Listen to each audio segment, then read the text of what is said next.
Acompanhe agora os destaques da seção 1 de dissídios individuais do TST, responsável por uniformizar a jurisprudência trabalhista.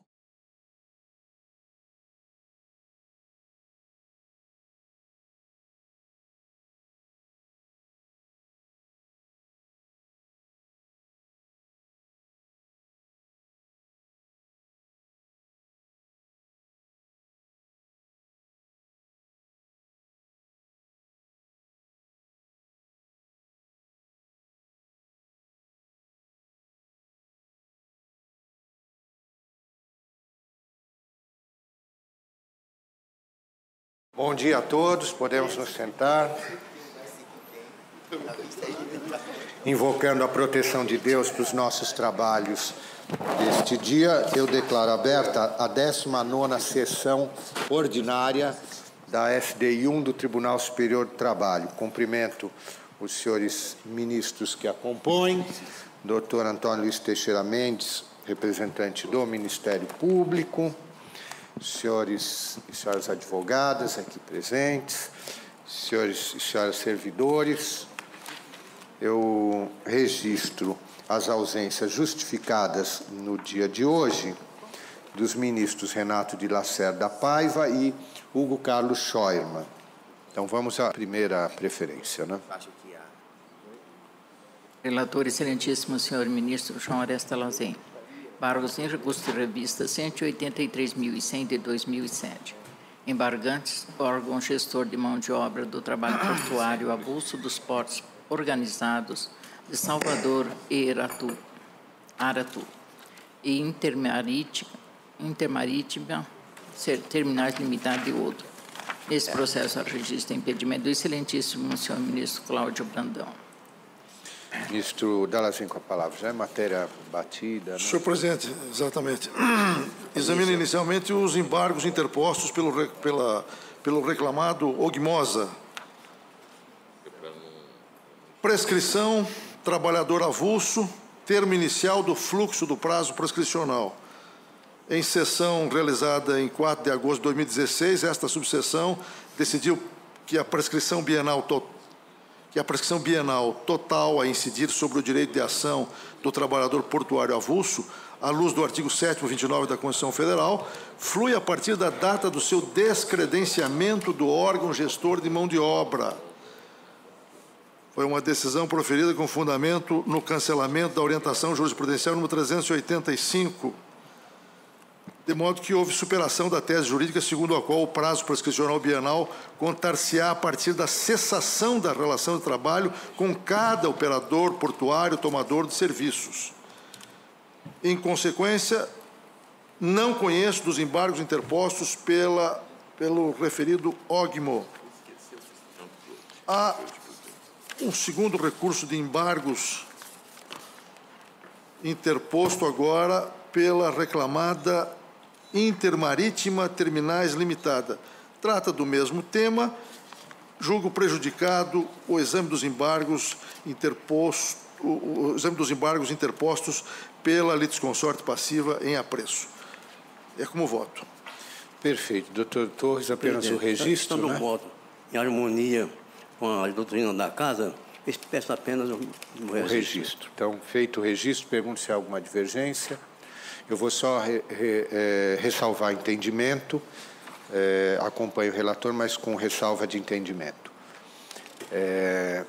Então, assim se decide. Vamos ao próximo. Relator, excelentíssimo senhor ministro Valmir Oliveira da Costa. Embargos em recurso de revista 107.900 de 2000. Tem que suspender. Embargante Companhia Siderúrgica de Tubarão, embargado João Batista Nogueira. Então, com a palavra do relator, ministro Valmir Oliveira da Costa. Senhor presidente, agradeço a sessão. Eu vou tentar resumir o voto pela ementa. Recurso de embargo regido pela Lei 11.496 de 2007. Tema é horas extras, deslocamento interno ao final da jornada de trabalho. Espera pelo transporte fornecido pela empregadora, tempo à disposição. Digo eu que a Egrégia Terceira Turma deu provimento ao recurso de revista para acrescer a condenação 20 minutos diários como extras e reflexos pertinentes em face do tempo de espera por transporte em zona de baldeação final da jornada de trabalho. entendeu configurado o tempo à disposição da empregadora diante da premissa fática de que, aspas, fim da jornada de trabalho, o empregado necessariamente deveria aguardar a chegada do transporte fornecido pela empresa, pois não poderia livremente, por outro meio de transporte, deixar as instalações da empresa. Fecha as aspas. Eu estou entendendo que a teor das súmulas 23 e 2961, os arestos paradigmas se revelam inespecíficos à configuração de dissenso pretoriano, pois tratam genericamente do período de deslocamento no trajeto interno como tempo à disposição da empresa, sem abordar os mesmos fundamentos e premissas fáticas constantes do acordo embargado, o que inviabiliza, a meu juízo, o cotejo de teses pretendido. Senhor presidente, eu cito também a súmula 429 e proponho, então, não conhecer do recurso de embargos com esses fundamentos. Perfeito. Doutor Russomano. Presidente, somente o registro, já com poderes nos autos. Então, feito o registro, pergunto se há alguma divergência. Medo. Não havendo, se decide nos termos voto do relator. Vamos ao próximo. Relator excelentíssimo, senhor ministro Valmir Oliveira da Costa. De novo, eu. Embargos em recurso de revista 134.100 Embargantes Wagner José Arthur Ferraço e Banco do Estado de São Paulo S.A. Embargados os mesmos. Neste processo, ao registro de impedimento do excelentíssimo senhor ministro Márcio Uribe. Então, o ministro Valmir, com a palavra. Senhor presidente, recurso de embargo interposto pelo reclamado anteriormente à vigência da Lei 11.496, demanda submetida ao procedimento sumaríssimo. O tema é a negativa de prestação jurisdicional, acórdão proferido por Tribunal Regional do Trabalho, nulidade declarada por turma do TST, gratificação de caixa, norma coletiva. É o recurso do reclamado. Vossa Excelência verificam que foi interposto anteriormente à Lei 11.496, que admitia violação, como todos sabemos. Eu estou dizendo que a Egrégia segunda turma deu provimento ao recurso de revista quanto à arguição de nulidade por negativa de prestação adicional, consequente violação do artigo 93, 9 da Constituição, ante a omissão do acordo regional, acerca da integração da gratificação de caixa prevista em cláusula de acordo coletivo de trabalho e a extensão de seus efeitos, não obstante a interposição de embargo de declaração pré-questionando o tema. Em tal contexto, a meu juízo, evidenciado o descumprimento do dever constitucional do Tribunal Regional em prestar jurisdição de forma integral, em extensão e em profundidade, não há lugar para o reconhecimento de violação literal e direta dos artigos 832 e 896 da CLT. Então, o recurso de embargos interposto pelo reclamado, senhor presidente, eu não conheço, e é a minha proposta, mas ainda há recurso de embargos interposto pelo reclamante, que o tema é negativa de prestação adicional, e são vários os subtemas aqui. Conversão do rito ordinário em sumaríssimo, indenização pré-aposentadoria, adesão ao PDV, acidente de trabalho, que ele postula a descrição do quadro fático, descontos fiscais e previdenciários, intervalo de 15 minutos. Vejam bem que quase todos os temas em cumulação. A arguição, segundo a turma, foi genérica de nulidade, o que, segundo a nossa jurisprudência, não autoriza a admissibilidade de recurso de revista por negativa de prestação adicional. Não admite à época, não se admite agora, e nem sob o regime da lei nova, como todos sabemos. Portanto, senhor presidente, eu aqui, resumidamente, também não conheço o recurso de embargo interposto pelo reclamante. É o meu voto em síntese. Perfeito. Doutor Russomano. Somente registro, Excelência, também com poderes. Perfeito. Parcialmente vencedor e vencido. Feito o registro, pergunto se há alguma divergência. Não havendo, se decide nos termos voto do relator. Vamos ao próximo. Relator excelentíssimo, senhor ministro Cláudio Brandão. Para os em recurso de revista 1.268.500 de 2005. Embargante Claudete Euaci Adamante.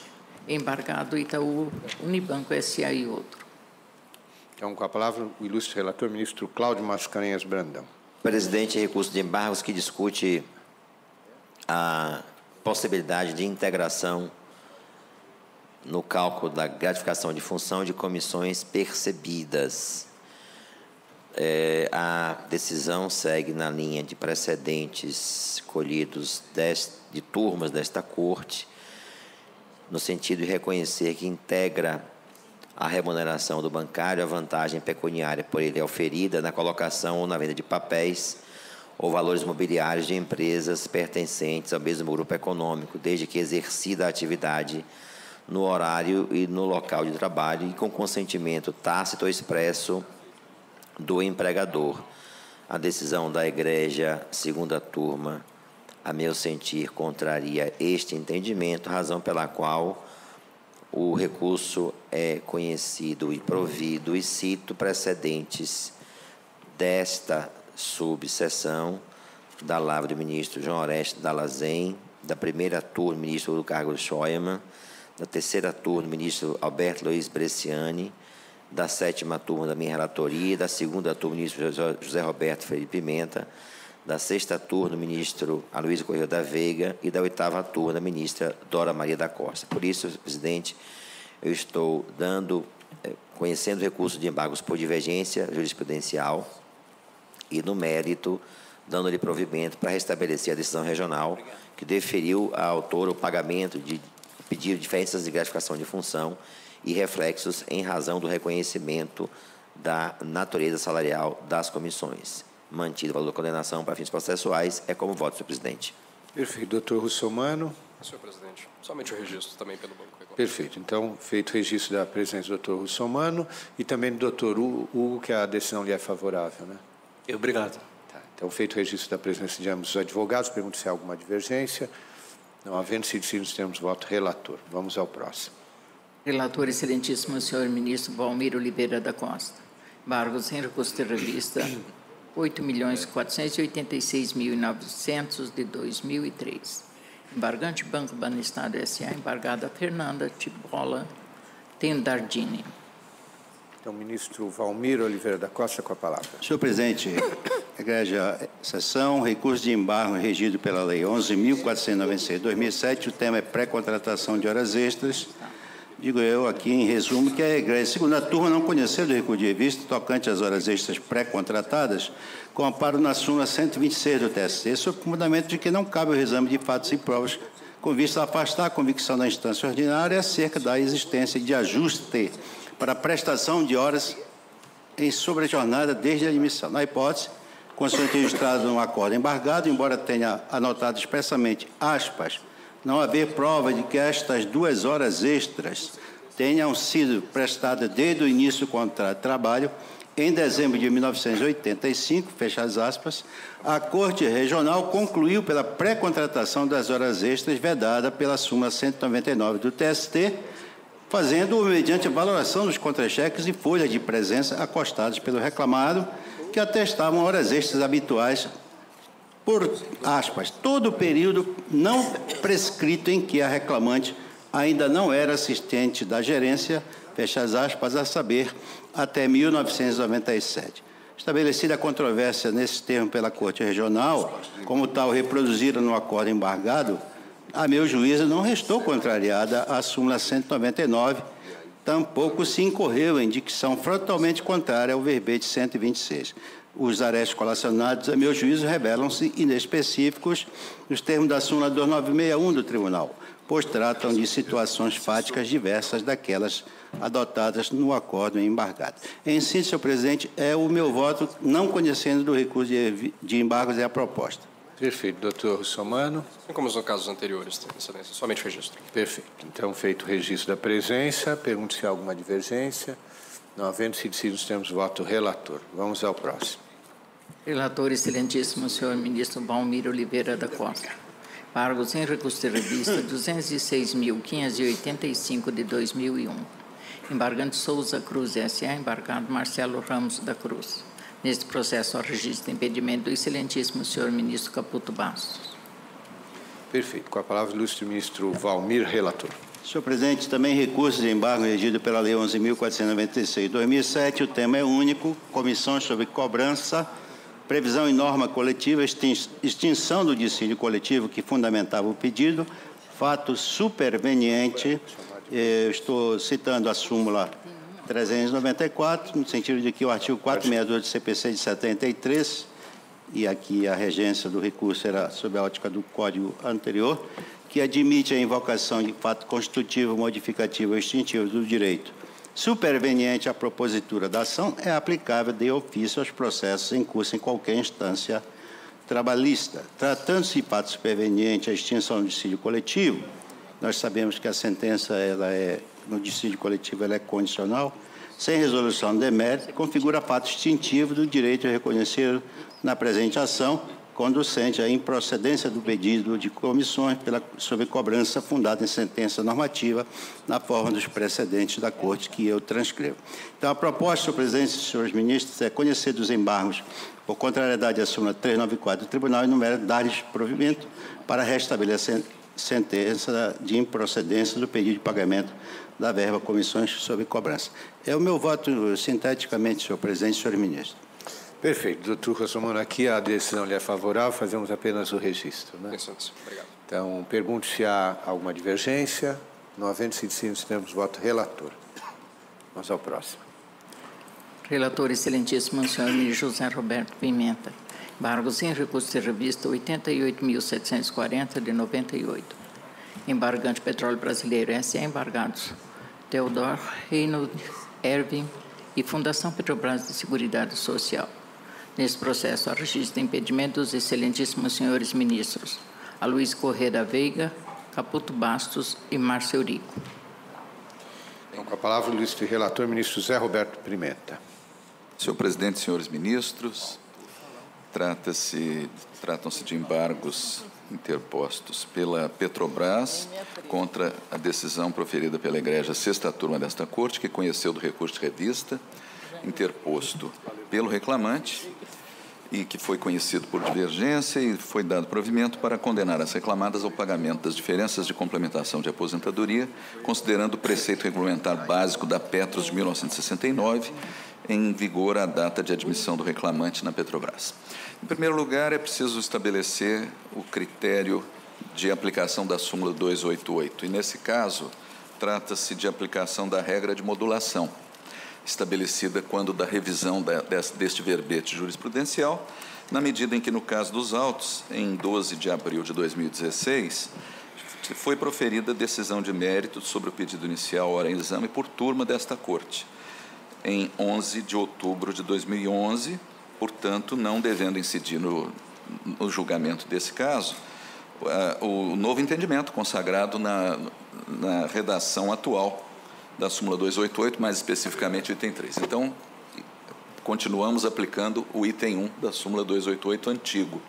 O critério é esse. E a matéria sob esse ângulo é pacífica, no sentido de que aqui se trata de autor que foi admitido antes da instituição de previdência complementar, com a possibilidade de sua adesão tardia à Petros, mediante o pagamento da joia, que se previa para essa situação, e isso acarreta inexoravelmente, naturalmente, a aplicação do regulamento de 1969, vigente à época da admissão. Foi isso que a Sexta Turma fez, portanto, eu estou, sendo bem objetivo, não conhecendo do recurso de embargo da Petrobras. Perfeito. Doutor Maurício, apenas o registro, né? Com procuração nos autos, senhor presidente. E é favorável. Pergunto se há alguma divergência. Não havendo, se sim, temos voto relator. Vamos ao próximo. Relator excelentíssimo senhor ministro Augusto César de Carvalho. Embargos em agravo em recurso de revista 147.000 de 2009. Embargante Fundação Petrobras de Seguridade Social, embargados Petróleo Brasileiro S.A. e Marciano Jesus Gonçalves. Nesse processo, a registro de impedimento dos excelentíssimos senhores ministros Aloysio Corrêa da Veiga, Caputo Bastos e Márcio Eurico. O julgamento desse processo foi adiado em razão de insuficiência de quórum. Perfeito. Então, agora, tendo quórum, ministro Augusto César, com a palavra. Senhor presidente, senhores ministros, tema diferença de complementação de proventos de aposentadoria, critério de cálculo do benefício inicial e de reajuste, regulamento aplicável, aposentadoria anterior à vigência das leis complementares 108 e 109, prevalência da norma vigente na data da admissão, conforme modulação consagrada na súmula 288.3 do Tribunal Superior do Trabalho. Isso me leva a preconizar o não conhecimento do recurso de embargos. Tema subsequente, atualização, correção do salário de participação, norma aplicável. o recurso de revista das reclamadas não foi conhecido ao entendimento de que haveria consonância da decisão regional com a jurisprudência do TST. Ao contrário do que sustenta a Petros, não se trata de malversação da teoria do conglobamento, mas de aplicação de um critério não tratado no Regulamento 69 e regulado pela Lei de 77. Não há, portanto, contrariedade à súmula 51.2.2882. Também não conheço os embargos, não conheço amplamente. Perfeito. Doutor Maurício, apenas registro. Com procuração nos autos, senhor presidente, pelo embargado. Perfeito. Feito registro, pergunto se há alguma divergência. Não havendo sido decidido, temos voto relator. Próximo. Relator, excelentíssimo senhor ministro Valmir Oliveira da Costa. Embargos em recurso de revista 172.899. Embargantes Banestes, S.A. Banco do Estado do Espírito Santo e Clodoaldo Benício de Novaes Lopes. Embargados os mesmos. Então, com a palavra, ilustre relator, ministro Valmir Oliveira da Costa. Senhor presidente, senhores ministros, são 2 embargos. O primeiro interposto pelo reclamado anteriormente à vigência da Lei 11.496 de 2007, o tema diferenças salariais, prazo de prescrição aplicável, violação do artigo 7º, 29 da Constituição Federal, matéria infraconstitucional. Digo eu que a Igreja Quinta Turma não conheceu do recurso de revista quanto à prescrição das diferenças salariais decorrentes de enquadramento funcional, observando a jurisprudência uniforme deste Tribunal Superior, consubstanciada na súmula 409, no sentido de que a controvérsia sobre a prescrição total ou parcial não encontra previsão expressa no artigo 7º, 29 da Constituição Federal, inviabilizando a ferir violação direta. Aqui está direita, tem um erro material, senhor presidente, peço desculpa, e literal, então, previsto no artigo 894-C da CLT. Nesse contexto, a meu juízo, o recurso de embargo se afigura incabível nos termos do artigo 894-B, na época, considerada a redação anterior à vigência da Lei 11.496. Propõe, portanto, que não se conheça do recurso de embargo interposto pelo reclamado. Recurso de embargos interposto pelo reclamante anteriormente à vigência da Lei 11.496 de 2007, bancário, salário hora divisor, forma de cálculo, empregado mensalista, tema repetitivo número 2.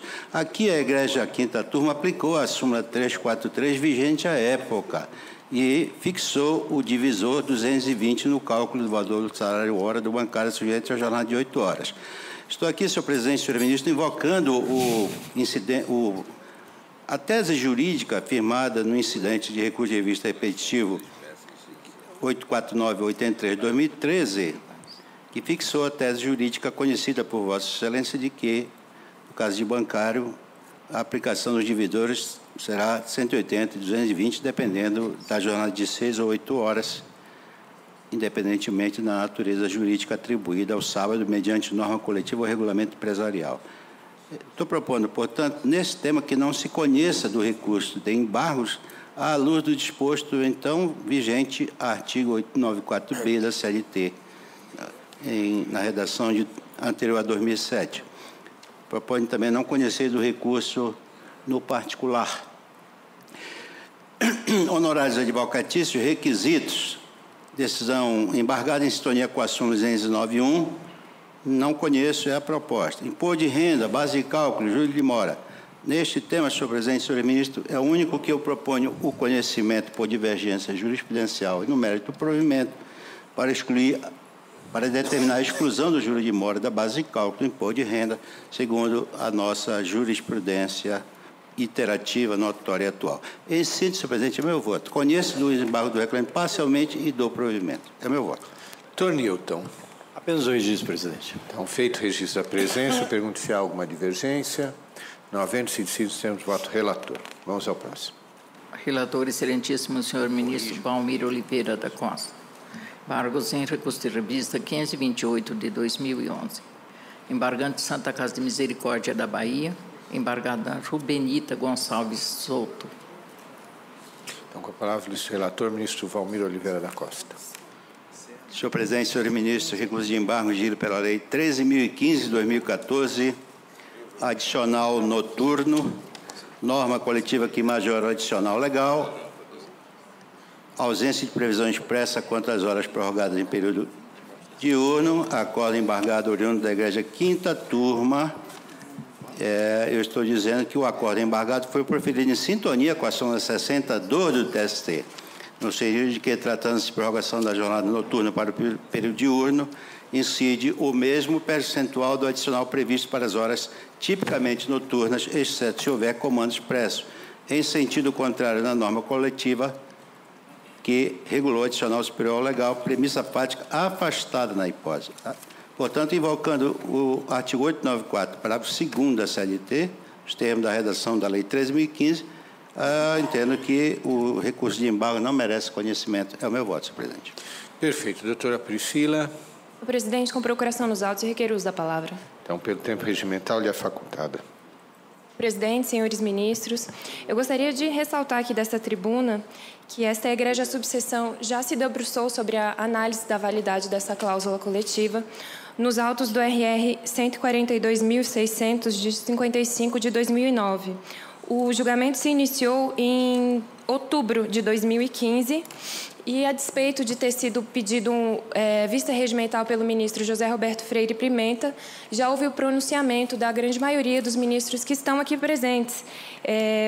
Era um processo de relatoria do ministro João Arestes Dallazen e votaram no sentido de restabelecer o acórdão regional para declarar a validade da cláusula em comento, limitando o horário noturno com consequente adicional de 50% das 22 às 5 horas e, consequentemente, excluindo o pedido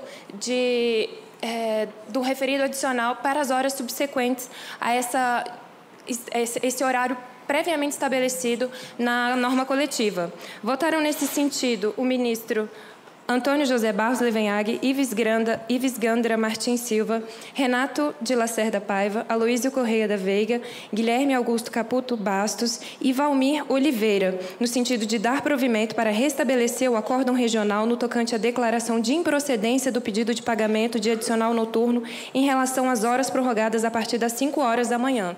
O caso em comento era contra a Santa Casa de Misericórdia também e estava em discussão a mesma cláusula que está sendo debatida aqui no presente caso. E eu gostaria também de destacar que a jurisprudência majoritária desta colenda Corte é no sentido também de dar validade. Eu cito precedentes da 7ª turma no recurso de revista 106, dígito 30 de 2010, de relatoria do ministro Douglas Alencar Rodrigues, da 4ª turma no RR 142.700, dígito 27 de 2009, da ministra Maria de Assis Calcin, da 2ª turma no recurso de revista 142.600, dígito 42 de 2009, de relatoria da ministra Delaide Miranda Arantes, e outros precedentes igualmente da 7ª turma.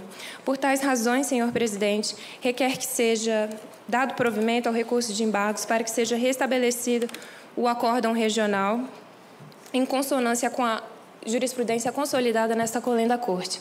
É o que se requer.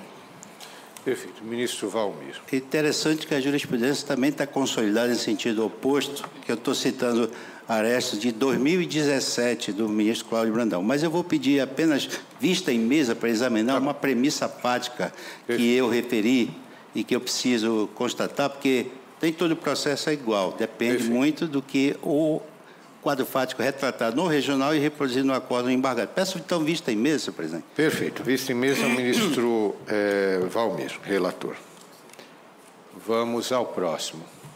Relator, excelentíssimo senhor ministro Augusto César de Carvalho. Embargos em recurso de revista 88.000 de 2009. Embargante Banco do Brasil S.A. embargado Luiz Alexandre Marcondes Monteiro. Então, com a palavra, o ilustre relator ministro Augusto César de Carvalho. Senhor presidente, senhores ministros, aqui os embargos tratam de indenização por danos materiais e morais, responsabilidade civil do empregador, contrariedade, a meu ver, às súmulas 126, 221 e 297, que não se configurando também a divergência jurisprudencial. Eu esclareço as razões pelas quais entendo que esses verbetes não foram contrariados na ementa, para, ao final, preconizar o não conhecimento dos embargos. Perfeito. Doutor Eduardo, apenas o registro, né, da presença. Pergunto se há alguma divergência. Não havendo sido decidido de voto relator. Vamos ao próximo. Relator, excelentíssimo senhor ministro Augusto César de Carvalho. embargos em recurso de revista 15.100 de 2005, embargante espólio de Lucienir Gomes Browns, embargada Caixa Econômica Federal. Então, aqui também com a palavra o ministro Augusto César. Aqui, presidente, o tema é indenização por danos materiais, pensão, termo final da indenização, data do falecimento do reclamante no curso do processo. É um processo interessante. A 7ª turma entendeu que se a pensão tinha sido estabelecida como direito cujo titular seria a empregada falecida, o seu passamento importaria o termo final, né, do pagamento para a pensão. Me parece que essa particularidade não está contemplada nos arestos paradigmas e, por essa razão, aplicando a súmula 2961 do Tribunal Superior do Trabalho, eu não conheço os embargos. Perfeito. Doutor Alexandre. Senhor presidente, com procuração nos autos, eu peço brevemente o uso da palavra. Então, pelo tempo regimental, lhe é concedida.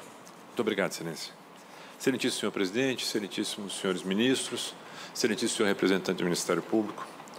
De fato, senhor presidente e senhores ministros, discute-se aqui exatamente a exegese do artigo 950 do Código Civil Brasileiro, a fim de fixar o termo final da pensão mensal em razão da incapacitação dessa trabalhadora que, em 2004, aos 40 anos de idade, foi vítima de um acidente automobilístico que a colocou por 10 anos até o seu falecimento, tetraplégica, com toda a sua capacidade de atuação profissional absolutamente ceifada e com 25 anos de sua expectativa de vida também absolutamente ceifados, porque o seu falecimento se operou aos 50 anos de idade e o pensionamento, baseado na expectativa de vida, que, segundo o pedido formulado na inicial, deveria ter ocorrido até os 75 anos de idade.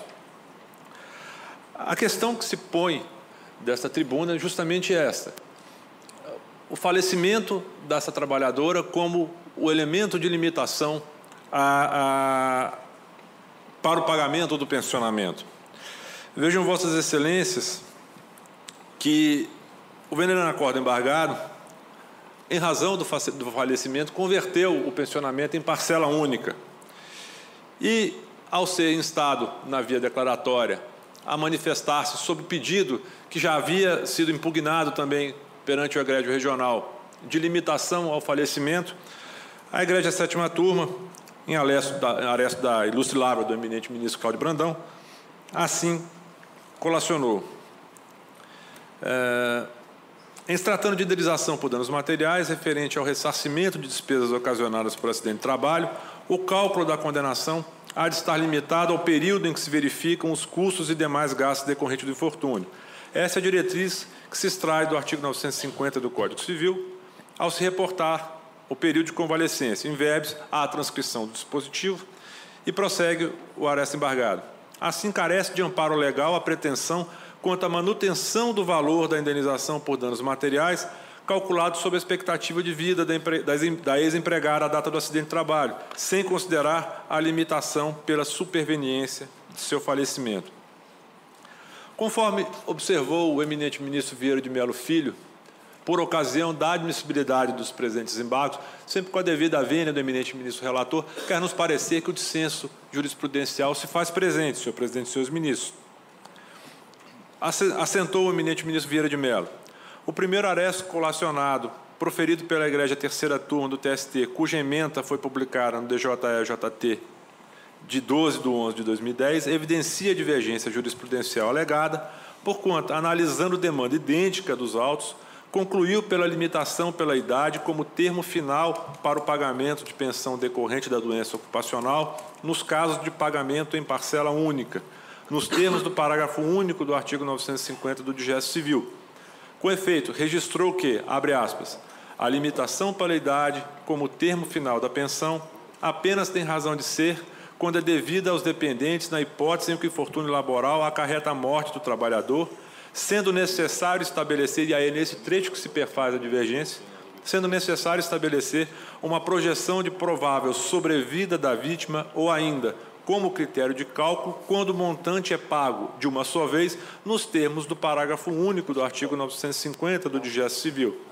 Então, eis o dissenso, senhor presidente e senhores ministros. Ambos os casos giram em torno da exegese do mesmo dispositivo legal, o artigo 950 do Código Civil. Ambos os casos têm por objeto uma pensão paga em parcela única. O aresto recorrido preconiza carecer de amparo legal o pagamento até a expectativa de vida da trabalhadora, ao passo que o paradigma diz expressamente sendo necessário estabelecer uma projeção de provável sobrevida da vítima ou ainda como critério de cálculo quando o montante é pago de uma só vez nos termos do parágrafo único do artigo 950 do Digeste Civil.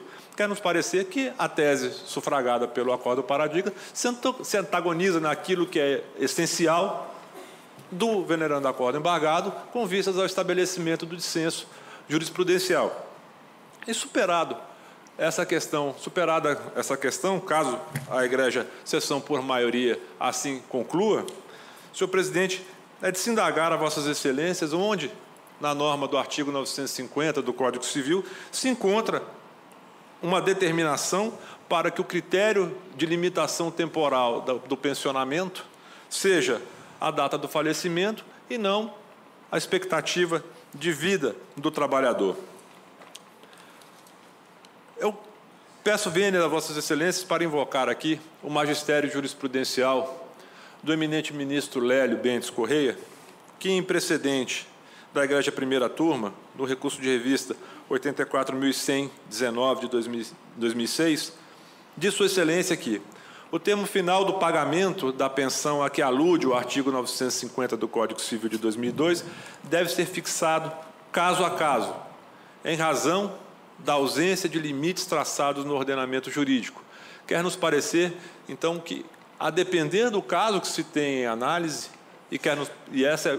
embora no precedente sua excelência conclua pela vitaliciedade, pela data do falecimento, mas no caso, a premissa geral do caso a caso, quer nos parecer que se assenta bem com a hipótese dos autos. E por quê? Porque esse caso a caso deve ser norteado, excelências, pela maior prevalência ao princípio da reparação integral.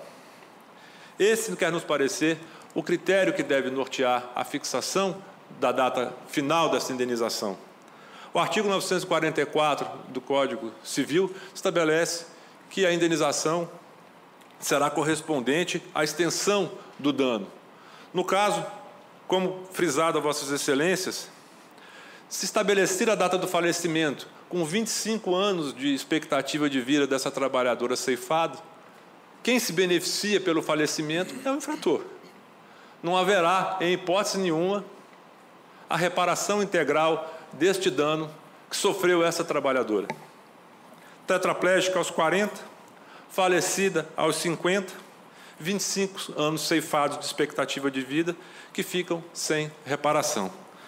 Por essa razão, senhor presidente, senhores ministros, rogando mais uma vez vênia, não só ao eminente relator, mas também ao eminente ministro Cláudio Brandão, relator perante a Egrégia Sétima Turma, é que se requer seja conhecido os presentes desembargos pela divergência apresentada e, uma vez conhecidos, que sejam providos a fim de que sejam esses 25 anos de vida dessa trabalhadora que foram ceifados, devidamente reparados e acobertados pela indenização a que alude o artigo 950 do Código Civil. É o que se requer, agradecendo a vossas excelências pela atenção. Perfeito. Por enquanto, apenas o registro da presença do doutor Leandro, com a palavra o ministro Augusto César.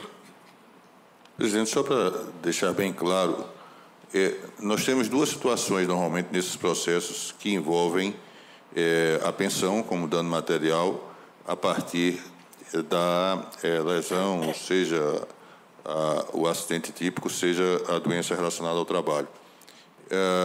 Normalmente, quando é o próprio trabalhador quem ingressa em juízo, nós fixamos essa pensão até a sua convalescença ou, se sobrevier antes da morte, até a morte. Quando são os herdeiros, que pedem, ou em ricochete, ou como quer que seja, nós fixamos essa pensão até a expectativa de vida dele. O que foi que aconteceu aqui? Quem pediu foi a própria reclamante. No curso do processo, se foi a própria reclamante, em princípio, nós estabeleceríamos pensão. Estabeleceríamos até a convalescença ou falecimento. No curso do processo, a reclamante falece. E aí, o que foi que decidiu a 7ª turma? Nessa situação, que é uma situação extraordinária, não acontece, ainda bem, não acontece normalmente, essa pensão só pode ser paga até o falecimento, tendo em vista que essa ação foi ajuizada pela própria trabalhadora em nome próprio. Essa peculiaridade não está presente nos arestos que foram trazidos, e convém, inclusive, nesse que foi referido na tribuna, porque nesses outros arestos nós temos essa outra situação em que são os herdeiros que postulam em juízo, ou pelo menos é isso que está retratado nas emendas que foram trazidas à colação. Então, por essa razão é que eu entendo que se aplica a súmula 2961, não haveria a especificidade do aresto trazido como aresto paradigma, aresto divergente, e mantenho o voto. Perfeito. Pergunto se há alguma divergência. Não havendo, se decidir, temos voto relator. Vamos ao próximo. Juntada do... Só juntada além do registro da presença do Dr. Leandro, juntada de procuração. Relator, excelentíssimo senhor ministro Augusto César de Carvalho. Embargos em recurso de revista 242.598. Embargante São Martim S.A., embargado João Vieira Ribas. Então, com a palavra, ilustre relator, ministro Augusto César. Aqui, presidente, o tema trata da transação que implicaria a quitação geral de contrato. Se trata aqui, na verdade, de uma transação extrajudicial, consoante acórdão turmário. A controvérsia dos autos versa sobre matéria diversa daquela que foi contemplada no precedente do Supremo Tribunal Federal, conhecido, referente aos efeitos de transação extrajudicial afirmada com assistência sindical, sem a observância da regra prevista no artigo 477, parágrafo 2º da CLT, súmula 330, portanto, a situação diferente não caberia, a meu ver, neste caso, o juízo de retratação. E, por isso, não procedo ao juízo de retratação. Perfeito. Doutor Guilherme. Com procuração nos autos. Perdão. Nós temos adotado o critério de que, quando é juízo de retratação, como já houve a sustentação anterior, não há possibilidade. Pergunto se há alguma divergência. Não havendo, se iniciamos voto relator. Obrigado, um ótimo trabalho a todos. Presidente, só quando é negativo, né? Só quando é negativa a retratação. Aqui, mas aqui... Não, eu sei. Não, você falou quando é retratação, eu digo negativa. Ah, sim, não, perfeito. Que é o caso em concreto. Sim. Tá ótimo. Vamos ao próximo. Relator, excelentíssimo senhor ministro Augusto César de Carvalho. Embargos em recurso de revista 129.241 de 2005. Embargante Neuza Maria da Silva, embargado Volkswagen do Brasil, Indústria de Veículos Automotores Limitada. Com a palavra, ilustre relator, ministro Augusto César. Aqui, presidente, o mesmo tema, mas do quadro fático delineado no acórdão turmário ao registro da previsão de cláusula de quitação ampla e restrita em norma coletiva. E, por essa razão, eu não conheço dos embargos. Então, doutor Tiago. Presidente, bom dia. Poderes nos autos, queria o uso da palavra, por favor. Então, pelo tempo regimental. Presidente, ministro relator, demais componentes da turma, ilustre representante do Ministério Público, colegas presentes, estudantes. Excelências, esse caso já é bastante debatido já nessa corte, questão de adesão à PDV com quitação geral do contrato de trabalho. Neste caso específico, no entanto, excelências, apenas relembrando o que foi decidido pelo Supremo, lá na repercussão geral foi decidido que a quitação geral do contrato de trabalho em decorrência de adesão ao PDV deve somente ocorrerá quando houver expressa previsão em norma coletiva, bem como nos demais instrumentos rescisórios firmados com o empregado. Este bem como, excelências, data vênia, não é ou, e sim e, a qualidade de conjunção aditiva. Então, previsão em norma coletiva e nos instrumentos rescisórios do empregado. Neste caso aqui, em exame, Ainda que o regional tenha entendido que há a previsão na cláusula, no acordo coletivo de quitação geral do contrato de trabalho em decorrência da adesão ao PDV, não há nenhum registro nos autos de que os demais instrumentos rescisórios, em especial o TRCT, haveria a cláusula de quitação geral das parcelas do contrato de trabalho. Não há no TRCT nenhuma cláusula dizendo que, além das parcelas nele consignadas, estariam quitadas outras parcelas. E este foi o motivo pelo qual o recurso de embargos foi conhecido, Excelências, e veio a essa colenda da SDI, por divergência dos acórdãos oriundos da 7ª turma da relatoria do ministro Douglas Alencar Rodrigues, que eu peço bem para ler a ementa, nos autos do processo ARR 227300, dígito 19/2009, em que ele diz: ocorre que, no presente caso, não há registro no acordo no sentido de que a eficácia liberatória geral do contrato de trabalho constou de todos os documentos relativos à dispensa. Não há, portanto, como se reconhecer a quitação de todo e qualquer direito decorrente da relação de emprego. Esse acordo foi publicado no dia 10 de junho de 2016, Excelências. Há também um aresto da excelentíssima ministra Maria Helena Malman, nos autos do ARR 18.319/2008, que consta da ementa: decisão regional em consonância com a OJ 270 da SDI, que estabelece que a adesão do reclamante ao PDV não implica em quitação geral do contrato extinto de trabalho. No caso concreto, não há como se aplicar a decisão do STF proferida no recurso extraordinário 590/415, uma vez que o TRCT não possui cláusula de quitação geral dos direitos de relação de emprego. Na fundamentação, Excelências, peço atenção, consta: de acordo com documentos deste processo, constatou-se que no TRCT não consta qualquer cláusula de quitação geral do contrato de trabalho. E continua: como já sendo colocado, no caso não consta do TRCT qualquer cláusula de quitação geral do contrato de trabalho, o que obsta a análise da matéria à luz da supracitada decisão do STF. Portanto, Excelências, por mais que haja entendimento de que a previsão em norma coletiva daria ensejo à quitação geral do contrato de trabalho com a adesão voluntária ao PDV, no caso em exame, tendo visto que não há nos demais instrumentos rescisórios, em especial no TRCT, qualquer cláusula de quitação de parcelas não constantes do TRCT, a manutenção da decisão turmária, na verdade, contrariaria inclusive a súmula 330 dessa Corte. Então, por esses motivos, pugna pelo conhecimento e provimento do recurso de embargo, Excelência. Obrigado. Perfeito. Ministro Augusto César. Presidente, o que é suscitado pelo Dr. Tiago na tribuna merece reflexão. Eu tive dúvida ao julgar esse processo,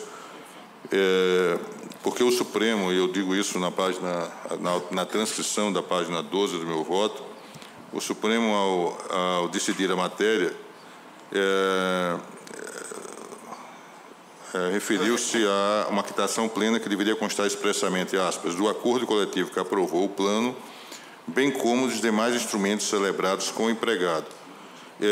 Que outra exigência seria essa, aquela que aludiria aos demais instrumentos celebrados com o empregado? Neste caso, especificamente, me pareceu que a situação estaria resolvida, tendo em vista aquilo que aquilo que se extrai, como se vê na página 4 do meu voto, ao decidir, o regional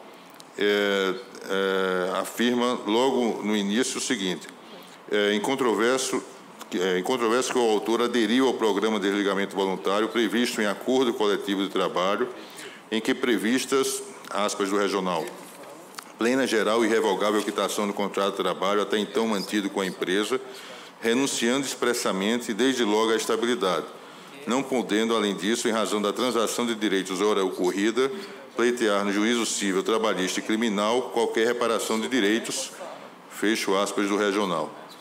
Me pareceu que isso seria o suficiente para que se aplicasse o precedente do Supremo Tribunal Federal. O que se argumenta é que não haveria, não seria suficiente, não seria o bastante, tendo em vista a ausência desses outros instrumentos mencionados, de modo abstrato, mas mencionados sim, demais instrumentos celebrados com o empregado.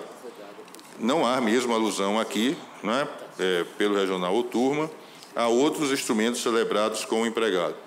Então, eu estou adotando o precedente do Supremo Tribunal Federal, estou entendendo que essa adesão ao PDV é previsto em um acordo coletivo de trabalho, com essa eficácia liberatória do contrato, para o Supremo Tribunal Federal, implicaria essa eficácia, sim, liberatória do contrato. Mas estou deixando claro, né, que, na verdade, essa argumentação ela não foge àquilo que foi afirmado pelo Supremo Tribunal Federal, né? Eu estou entendendo que a situação dos autos já contempla todas as premissas estabelecidas como fundantes pelo Supremo Tribunal Federal, mas estou ressaltando, né, realçando essa exigência, ou essa alusão mesmo a outros instrumentos celebrados com o empregado, essa alusão que foi feita pelo Supremo Tribunal Federal. Eu mantenho o voto, mas chamando a atenção para esse aspecto. Perfeito. Essa palavra, senhor presidente. Ministro Valmir, com a palavra. Essa matéria já foi exaustivamente debatida, sob essa ótica sustentada pelo ilustre advogado que está na tribuna, já foi afastado aqui. O ministro Zé Roberto Pimenta está, inclusive, aqui com acórdão regional, aberto, e consta que houve adesão ao PDV decorrente de acordo coletivo de trabalho. E ainda que não houvesse, as instâncias ordinárias aplicavam a OJ 270 por causa da jurisprudência do TST, e a OJ realmente não mencionava nada acerca da necessidade de negociação coletiva. Ora, se o Supremo examinou com caráter vinculante o tema à luz do acordo coletivo celebrado com o BESC, quando ele adotou a tese de que quitava tudo, ele adotou em relação ao acordo do BESC, que passou a ser, inclusive, fato público e notório. E quando o Supremo mencionou a exceção, é para outras hipóteses que não fosse aquela do acordo coletivo do BESC. Elementar, meu caro. Diria alguém. Elementar, com todo respeito. Elementar. E outra coisa, nós temos recebido embargo de declaração do mesmo escritório que patrocina esse reclamante, com todo respeito, dizendo que a tese, a norma coletiva não poderia retroagir após o prazo da vigência. Então, implicitamente, admite a existência da própria norma coletiva. Isso abstraído da discussão que no acordo regional consta expressamente. Então, presidente, embora a tese seja jurídica, seja tese relevante, eu respeito, mas já está pacificado.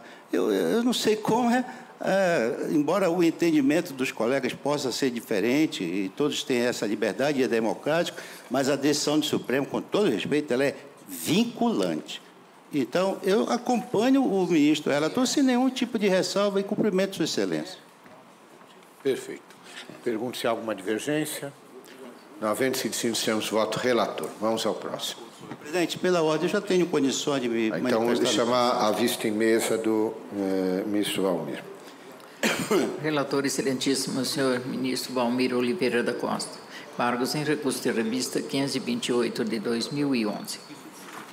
Então, com a palavra, ilustre relator. Essa premissa fática que eu menciono, senhor presidente, é que o meu voto não transcreveu a íntegra do acordo embargado da lavra da ministra Maria Helena Malma.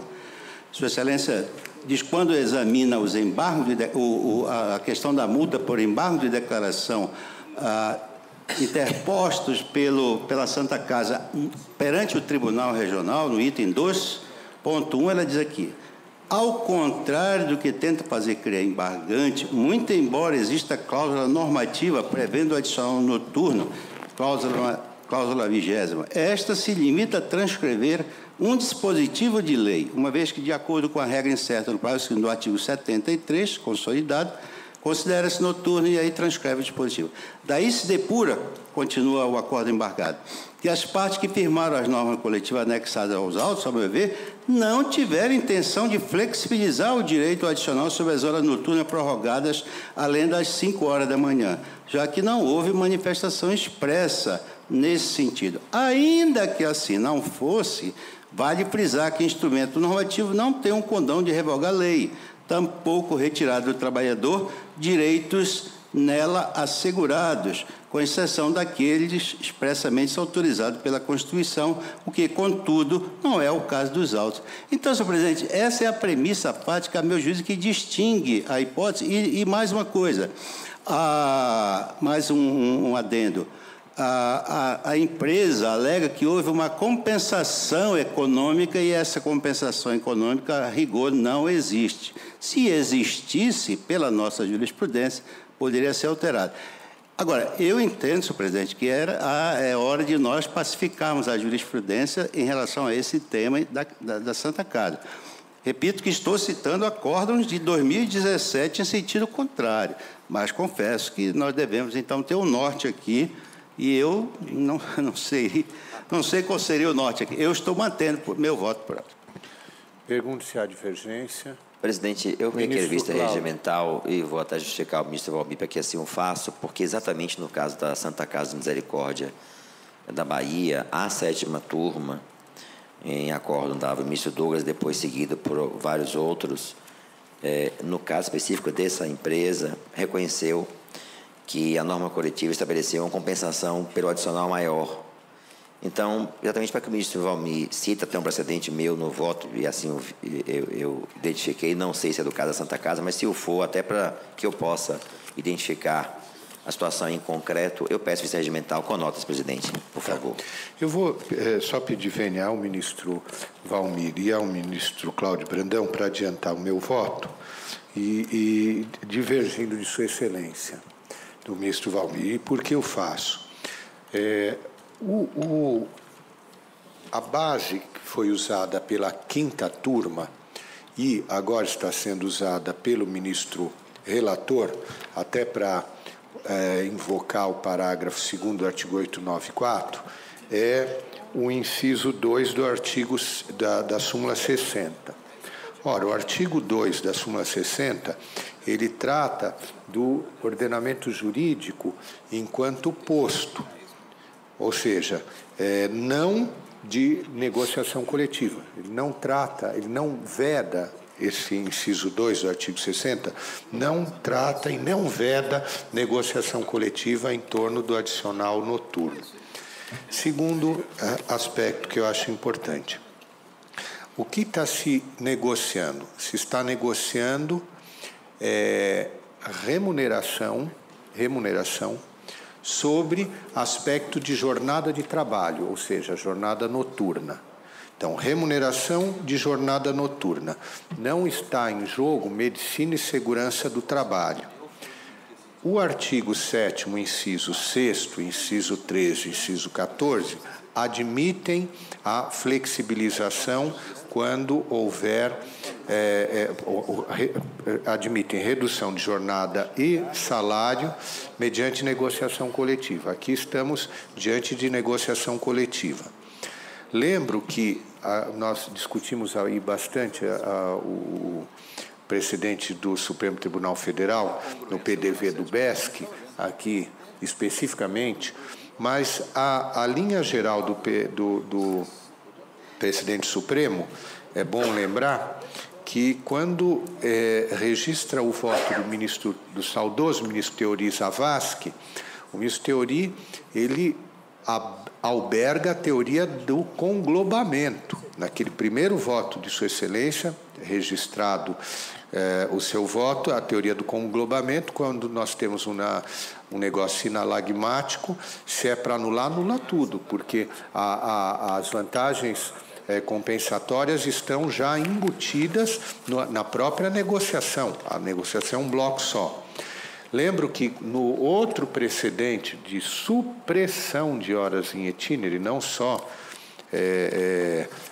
redução, mas supressão, Sua Excelência fala de vantagens compensatórias porque elas estavam claríssimas.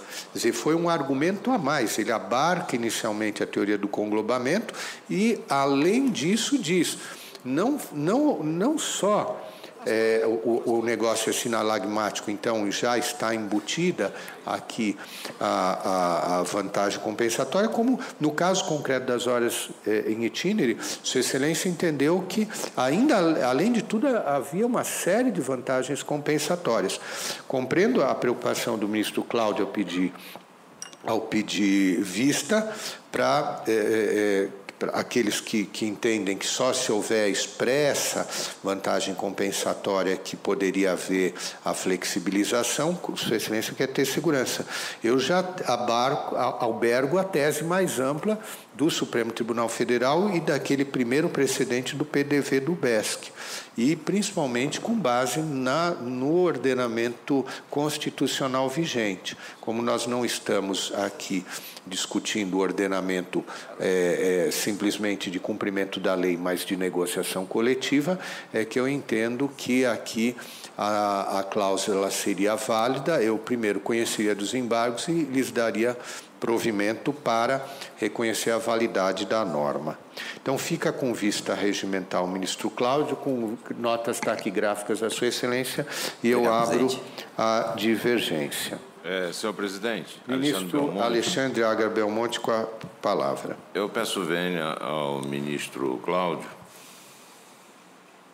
Vossa Excelência está abrindo a divergência? Eu abri divergência, sim.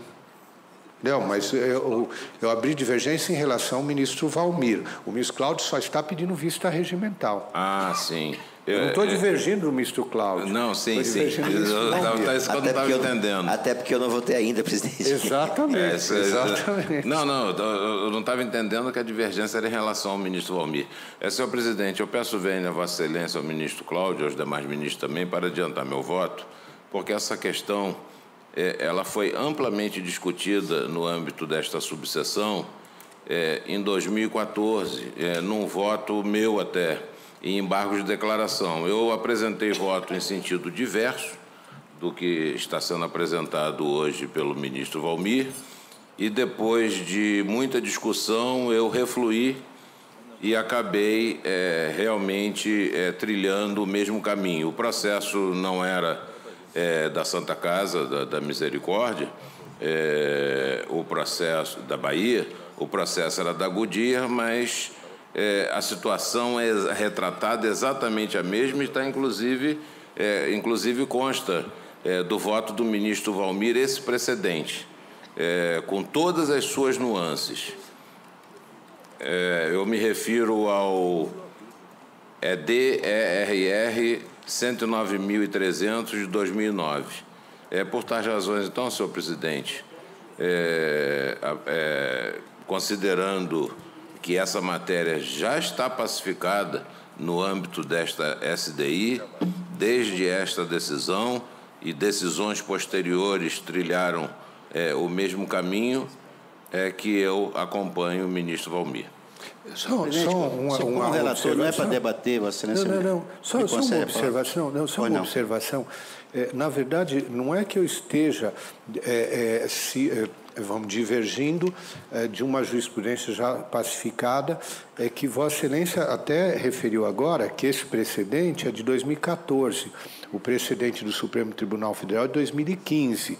Então, eu entendo que agora nós teríamos que respeitar o presidente Supremo, só isso. Presidente, ministro Valmir, com a palavra. Precedente de 2017. Eu acho oportuna a vista regimental do ministro Cláudio. Proporei, inclusive, como relator, que houvesse uma SDI plena para nós fixarmos esse entendimento de forma definitiva e vinculante em relação à Santa Casa, à norma da Santa Casa. É a minha proposta, até por uma questão de previsibilidade e segurança jurídica. Me perdoe, eu estou falando apenas na condição de relator. Perfeito. Sei que não sou o mais antigo, presidente da comissão aqui, da Câmara, ministro Dallazen, mas como relator, eu acho que, e até para minha tranquilidade também, nós devemos fixar a tese, seja ela qual for. Vale a norma, não vale a norma. Eu acho que é nesse sentido para evitar essa a divergência que está havendo entre turmas e entre a própria STI. É por isso que eu acho oportuno examinar o caso concreto, senhor presidente. Então, fica com vista regimental o ministro Cláudio Mascarenhas Brandão, com notas taquigráficas à sua excelência. Vamos prosseguir, então, com as preferências. Peço que seja apregoada a próxima. Relator excelentíssimo senhor ministro Márcio Eurico. Embargos em recurso de revista 980 de 2011. Embargante Laura Colovati Barros, embargada Coen, mais Nagel, Serviços Logísticos Limitada. Nesse processo, registra impedimento do excelentíssimo senhor ministro Alexandre Belmonte. Então, com a palavra, o ilustre relator ministro Márcio Eurico. Pois não, senhor presidente, senhores ministros. Agravo regimental foi provido na sessão do dia 22. Hoje estamos julgando os embargos, que trata de um tema interessante, que é o do despachante aduaneiro empregado. E honorários desse profissional. Aqui, eu estou sintetizando o meu entendimento, já manifestado na sessão anterior, quando o julgamento do agravo regimental, no sentido de que o artigo 5º, parágrafo 2º do Decreto-Lei 2.472 de 88, assegura que, na execução dos serviços, o despachante aduaneiro poderá contratar livremente seus honorários profissionais, não distinguindo a lei entre o despachante aduaneiro autônomo e o empregado. É certo que, na espécie, contudo, como registrado no Acórdão Regional, houve entre a reclamante e a reclamada contratação de salário fixo.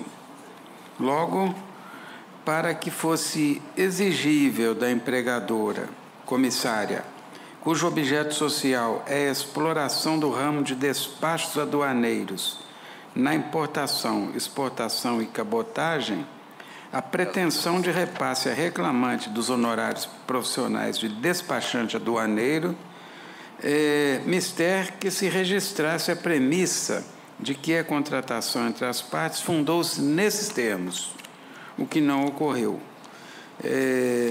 Então, eu estou conhecendo, embora conhecendo, dos embargos, negando-lhes provimento. Perfeito. Doutor Bruno, apenas o registro, então, da presença? Apenas o registro, excelência. Perfeito. Pergunto se há divergência. Não havendo sido, temos o voto relator. Um bom dia a todos e um bom trabalho. Obrigado. Então, vamos ao próximo. Relator excelentíssimo senhor ministro Caputo Bastos. Embargos declaratórios sem agravo regimental, embargos em recurso de revista 1829 de 2010. Embargante Alex Fabiano Gato.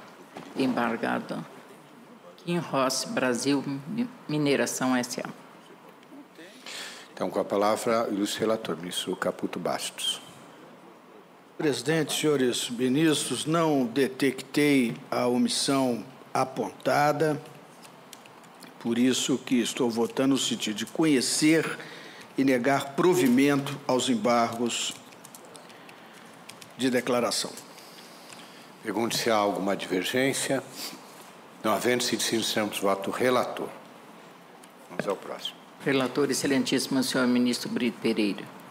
Embargos em recurso de revista 25.100 de 2009. Embargante Volkswagen do Brasil Indústria de Veículos Automotores Limitada. Embargado João Carneiro de Souza. Então, com a palavra, o ministro Brito Pereira, relator. Senhor presidente, senhores ministros, recorrente Volkswagen do Brasil e recorrido João Carneiro. Aqui eu estou... Quanto ao primeiro tema, período de deslocamento entre a portaria e o local de trabalho, a decisão está conforme a nossa jurisprudência, como sabe. Horas itinerário de regulamentação e norma coletiva. Igualmente, a decisão está conforme a nossa jurisprudência. Horas extras, tempo à disposição, súmula 366, a qual está alinhada a decisão embargada. E em todos os temas, a empresa suscita violação à disposição de lei que eu estou reputando impróprio para os embargos. Em conclusão, senhor presidente e senhores ministros, estou concluindo por não conhecer o recurso de embargos. Perfeito. Doutor Tiago, apenas o registro da presença. Isso, controladores dos autos. Obrigado. Então, registro da presença. Pergunto se há divergência. Não havendo sido decidido, voto relator. Próximo. Relator, excelentíssimo senhor ministro Luiz Correia da Veiga. Embargos em recurso de revista 92 de 2014. Embargante Christian Allgaier e embargado Amadeus Brasil Limitada. Neste processo, há registro de impedimento do excelentíssimo senhor ministro Márcio Eurico. Então, com a palavra, o ilustre relator, ministro Luiz Correia da Veiga.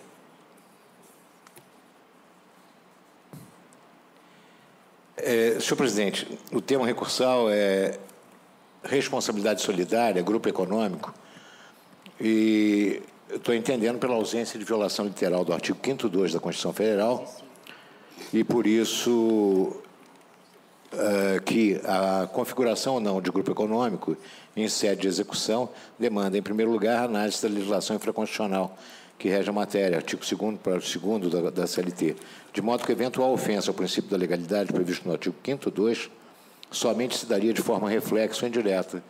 Por isso que não conheço. Perdão.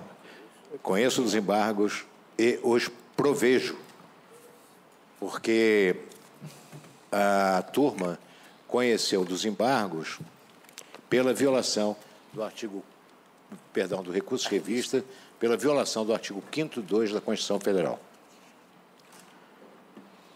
Conheço os embargos pela divergência, claro. Tá bem. Perfeito. Doutor Aref. Presidente, pela empresa embargada com procuração nos autos, eu peço o uso da palavra. Perfeito. A palavra lhe é concedida pelo tempo regimental. Presidente, nobre relator, senhores ministros, efetivamente, a questão que vai ser tratada dessa tribuna e trata desses embargos, ela é bastante repercussora. E não é novidade para todos que militam no Tribunal Superior do Trabalho que, em várias teses na história do Tribunal Superior do Trabalho, essa egrégia corte conheceu de recursos de revistas, e à época também por violação de embargos, conheceu de recursos por violação ao artigo 5º 2 da Constituição da República. Artigo que o próprio Supremo tem dificuldade enorme em reconhecer. Mas o Tribunal Superior do Trabalho, na sua responsabilidade social de controlador da infraconstitucionalidade trabalhista, em vários momentos na nossa história, reconheceu a violação ao 5º 2. E não preciso trazer exemplos da tribuna para essa conclusão. Inicia essa sustentação, senhor presidente, com duas premissas. A primeira premissa: a maioria esmagadora das questões onde se trata de grupo econômico, elas são tratadas na execução. E, efetivamente, temos a dificuldade da súmula 266 e temos a dificuldade da previsão expressa no artigo 896 da CLT. Essa é a primeira premissa, ou seja, 90 e tantos por cento dos casos, eles vêm em execução de sentença. Esse caso da Varig, aqui, Amadeus, é a primeira vez na história, Vossas Excelências, alguns ministros já devem conhecer processos da Amadeus nas turmas, mas é a primeira vez na história que a Amadeus vem à tribuna dessa egrégia SDI, num processo, seja como embargante, seja como embargado. Por quê? Quando ela ganha, não se traz embargos, e nos outros são casos em agravo de instrumento que tomam outro destino. O que é a Amadeus, senhor presidente? A Amadeus é uma empresa espanhola com filiais em 150 países. Uma empresa, uma multinacional que funciona em sistemas de softwares para emissão de passagens terrestres, marítimas e aeronáuticas, e também etiquetagem de passagens. Ou seja, é um software. E ela funciona em 150 países. No Brasil, ela tem 100 funcionários. É difícil crer, senhor presidente, senhores ministros, é difícil crer que uma empresa dessa magnitude, que atua em 150 países, seria comandada no Brasil pela Varig. A Varig era uma parceira estratégica dessa empresa quando se fundou a Amadeus Brasil, uma empresa de 100 funcionários. E não é um argumento ad terrorem, senhor presidente, uma empresa que não tem a menor condição, a Amadeus Brasil, de responder pela dívida da Varig. Mas essa não é a discussão. A segunda premissa que trago ao exame, senhor presidente, é um acórdão que, apesar de ser relatado pelo ministro Horácio Sena Pires, nosso ilustre baiano, o julgamento só foi concluído em 2014.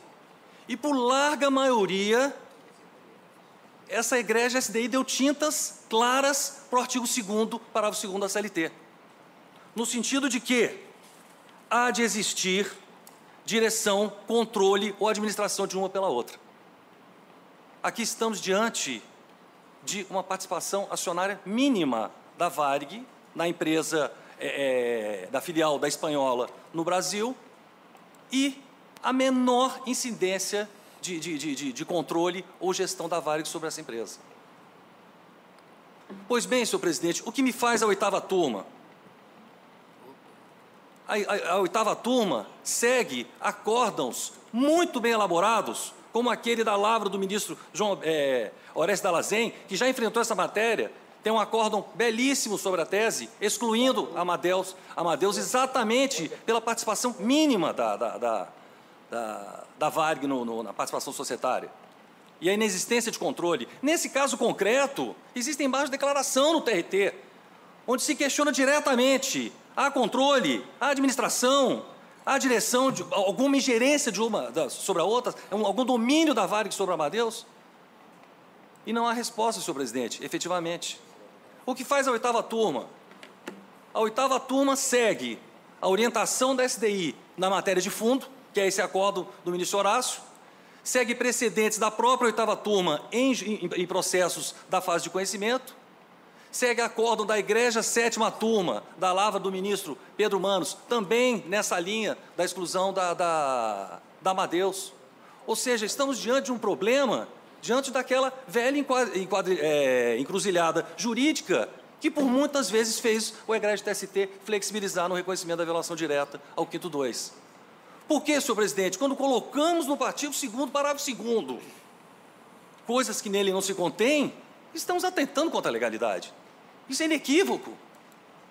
Essa visão ampla, em boa hora, essa egrégia SDI norteou os tribunais brasileiros para que seguissem essa linha da necessidade de que, dentro da interpretação daquele artigo, houvesse a presença desses 3 requisitos, ou seja, uma verdadeira gestão de uma sobre a outra e não a simples participação acionária. Isso tem que refletir também, senhor presidente, data máxima vênia, nas execuções de sentença. Porque, como já se disse aqui no início dessa sustentação, na maioria esmagadora das vezes, essa discussão se dá em execução de sentença.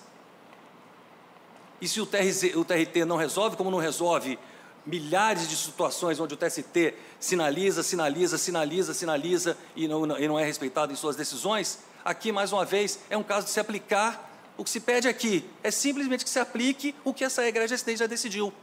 Não se pode dar interpretação elastecida ao artigo 2º, parágrafo 2º, como tem se dado. Porque essa interpretação viola o princípio da legalidade, viola de forma literal o artigo 5º, 2º da Constituição da República. Daí, senhor presidente, que com essas considerações, a guarda empresa embargada seja negado o provimento ao recurso, confirmando-se a decisão que entendeu pela exclusão da Amadeus do Grupo Econômico da Varig. Está perfeito. Então, com a palavra, o ilustre relator. Senhor presidente, a questão é exatamente o seguinte. O artigo 5º 2 da Constituição Federal, ele naturalmente se notabilizou por ser um veículo de alegação toda vez que houver uma possibilidade de ter ocorrido uma justiça ou injustiça de decisão em nível da instância ordinária e também no aspecto da análise de determinada regra legal. Isso tudo diante do quê? De uma impossibilidade de conhecimento do recurso, de ampliar a cognição em matéria recursal trabalhista, de recurso de índole extraordinária no processo, na fase de execução, assim como no procedimento sumaríssimo. Por mais razão que tenha a parte. Se o juiz aplicou errado a norma legal, não vai caber recurso se não houver, naturalmente, contrariedade à súmula ou contrariedade à lei. Na execução, porque antigamente era o seguinte, havia a súmula 221, que era o dia de todos os santos do juiz, que dizia interpretação razoável, ainda que não seja melhor, não dá enseja conhecimento de recurso. Né? Então, na dúvida, jogavam 221 para dizer, olha, interpretação razoável. E o dia de todos os santos do advogado era o 5º2. Ninguém será obrigado a fazer ou deixar de fazer alguma coisa senão em virtude de lei. O que diz o Tribunal Regional? Eu aplico o artigo 2º, parágrafo 2º da CLT para dizer que há o grupo econômico. Qual é o insurgimento da parte? Não há direção. Isso é a tese do artigo 2º, parágrafo 2º da CLT. Agora, posso dizer, a ofensa direta e literal ao artigo 5º2 da Constituição Federal, ninguém será obrigado a fazer ou deixar de fazer alguma coisa, senão em virtude de lei, que enquadra no artigo 2º, parágrafo 2º, se fez de maneira errada, na fase de execução, tem a mesma limite e restrição da valoração, me perdoe, mas a valoração da prova. Que por mais valorada que seja a prova, com erro de valoração, não cabe a nós valorar de forma correta. Então, me parece o seguinte, flexibilização de conhecimento de recurso cria uma subjetividade tão absoluta, de modo que eu não terei mais segurança jurídica, porque me dará a possibilidade ou a autoridade de conhecer, toda vez que entender que vale a pena um recurso pelo 5º2 diante do tema de fundo. Então, me parece que artigo 5º2, para ser violado direta e literalmente, é uma das coisas mais raras e não banalizada. Se nós estamos discutindo aqui direção, controle de uma empresa sobre a outra, essa matéria não me parece que tenha foro de conhecimento, porque não há lei que deixe, que me obrigue ou deixe de obrigar a fazer alguma coisa. Estamos diante de uma aplicação de uma norma legal. Então, me parece, o recurso de revista foi conhecido e provido por violação do artigo 5º2 da Constituição Federal nesse diapasão. E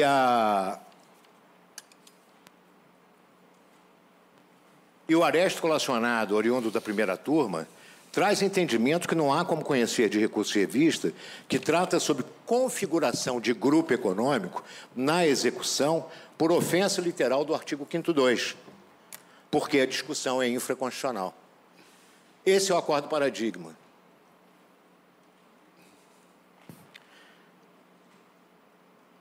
Então, diante dessa aparente divergência jurisprudencial, conhecido o recurso. E, no mérito, é a mesma coisa. Ou seja, consideração sobre grupo econômico, aquela de que trata o artigo 2º, parágrafo 2º da CLT. Por essa razão, mantenho meu voto no sentido de conhecer, pela divergência no mérito do provimento, para, reformando o acordo da turma, não conhecer do recurso de revista.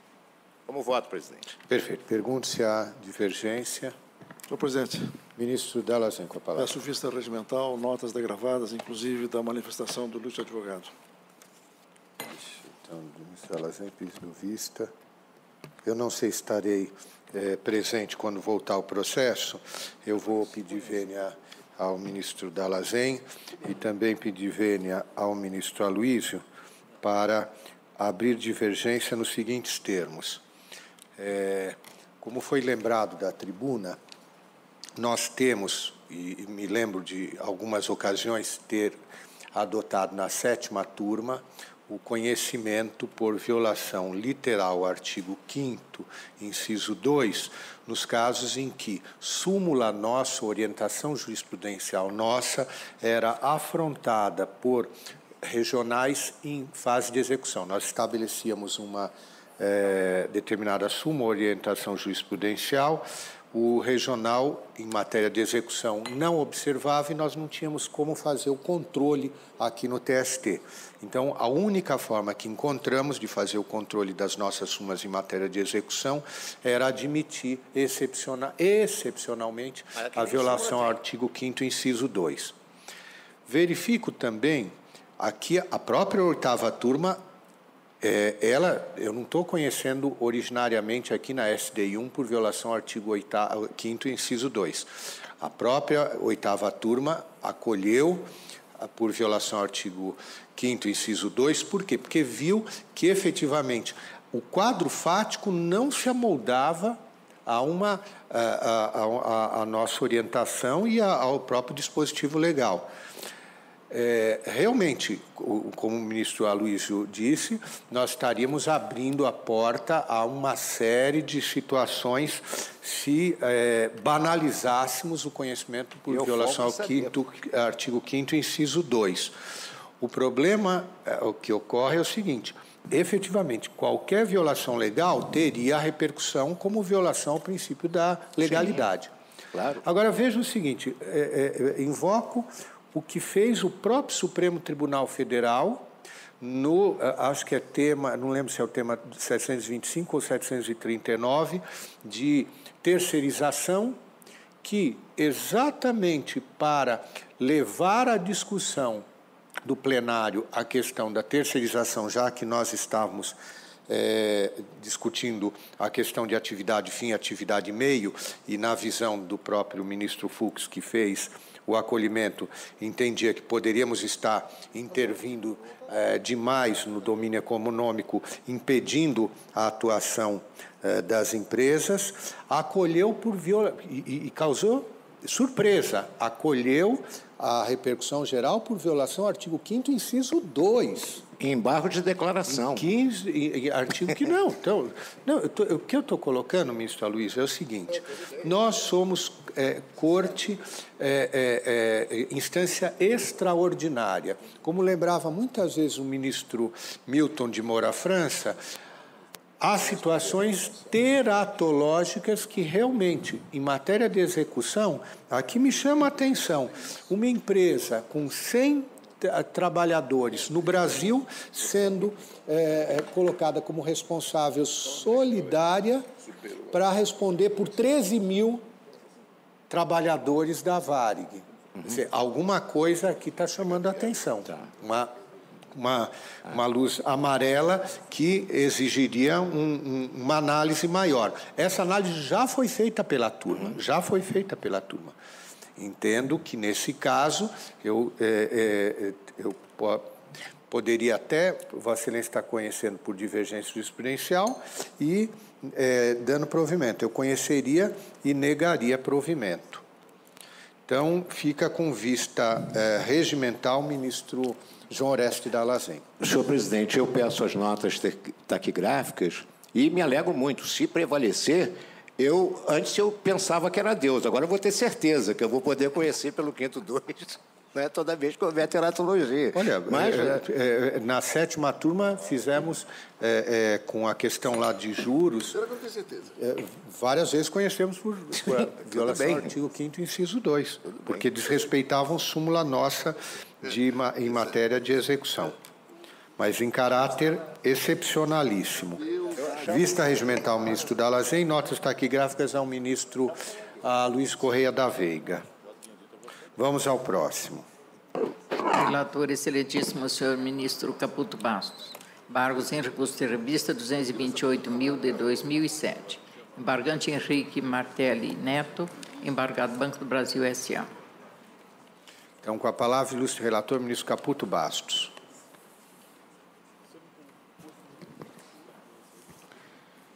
Senhor presidente, envolve questão de competência material da Justiça do Trabalho, em complementação de aposentadoria e previdência privada, sentença de mérito proferida anteriormente à decisão do Supremo Tribunal Federal, 20 de fevereiro de 2013, o que revela a competência residual fixada pela excelsa Corte. Eu estou conhecendo e provendo o apelo, senhor presidente. E essas datas estão todas bem apontadas no voto. Perfeito. Doutora Vivian, então apenas o registro da presença? Sim, excelência, muito obrigada. Está ótimo. Pergunto se há alguma divergência. Não havendo sido, temos voto relator.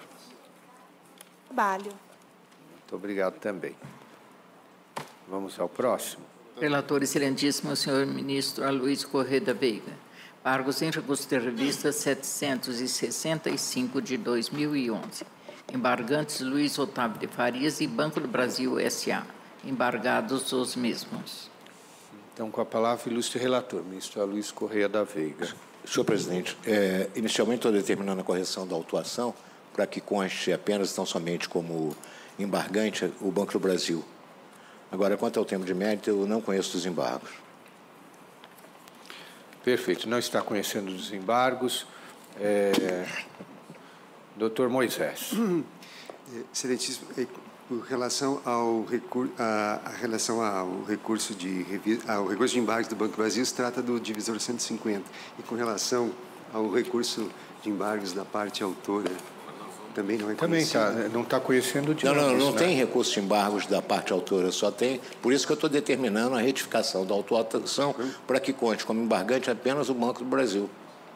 É que estava constando aqui realmente... Estava constando com erro de autuação. Embargantes. Não, peço tão somente o registro da presença com procuração nos autos, excelência. Então, feito o registro da presença, pergunto se há divergência. Não havendo sincero, temos voto relator. Vamos ao próximo. Relator, excelentíssimo senhor ministro Aloysio Correia da Veiga. Embargos em recurso de revista 731 de 2012. Embargante Maria Terezinha Ponte de Borborema. Embargado Mi Montreal Informática Limitada. Ministro Aloysio, com a palavra. Estou conhecendo o desembarque por contrariedade à súmula 126 e, no mérito, provendo para restabelecer a decisão regional. Doutora Andréia. Senhor presidente, eu peço a palavra pela embargada. Perfeito. Com poderes nos autos. Perfeito. Pelo tempo regimental, lhe é concedida a palavra. Obrigada. Excelentíssimo senhor presidente, demais ministros, ilustre representante do Ministério Público, bom dia. Excelências, a questão a ser suscitada aqui na tribuna trata-se principalmente da questão técnica do recurso de embargos. A fundamentação do recurso, como trazido pelo excelentíssimo senhor ministro Aloysio, é que a embargante entendeu que a decisão proferida por pela Igreja Oitava Turma dessa Corte contrariou a súmula 126, ao dar provimento ao recurso de revista da embargada para afastar o vínculo de emprego que havia sido reconhecido pelo tribunal. O entendimento dessa egrégia subseção é de que o conhecimento do recurso de embargos, por contrariedade à súmula 126, somente se dá em casos excepcionais. E, como restou consignado em um acórdão recente, publicado inclusive no Diário Eletrônico de Justiça do Tribunal em 26 de maio de 2017, a situação excepcional ela é configurada quando não forem detectáveis no acórdão regional as premissas fáticas, ou seja, quando a fundamentação da turma se der em premissas fáticas inexistentes no acórdão regional. Mas essa não é a hipótese dos autos. No caso, a excelentíssima relatora, a ministra Maria Cristina Peduzzi, ao proferir o seu voto, ela se ateve especificamente ao quadro fático delineado no acórdão regional. A constatação quanto à violação do artigo 3º da CLT se deu com base nas premissas fáticas existentes no acórdão regional. Tanto é que a ministra relatora transcreveu os trechos do acórdão de onde se extraiu o entendimento proferido pelo regional de que a reclamante havia se desincumbido de seu ônus e provado o vínculo de emprego. No entanto, os fundamentos utilizados pelo egrégio regional para justificar essa caracterização do reconhecimento do vínculo de emprego se deu com base em 2 elementos. Um deles foi de que havia nos autos extratos bancários da conta corrente do reclamante, no caso de cujos, se tratando de depósitos feitos por ele em sua conta e um ofício onde havia a inscrição dele num plano de saúde empresarial. Por esses dois elementos, o regional entendeu que a reclamante se desincumbiu de seu ônus de provar que todos os elementos exigidos pelo artigo 3º da CLT estavam presentes para a caracterização do vínculo de emprego.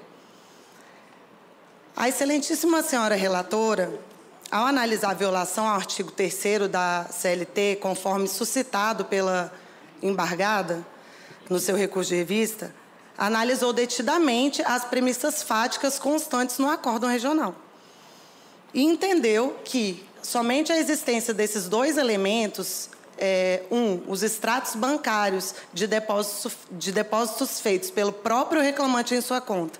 2, o ofício constante, com o nome, o ofício que atestava que ele foi incluído no plano de saúde empresarial, não seriam suficientes para caracterizar o vínculo de emprego.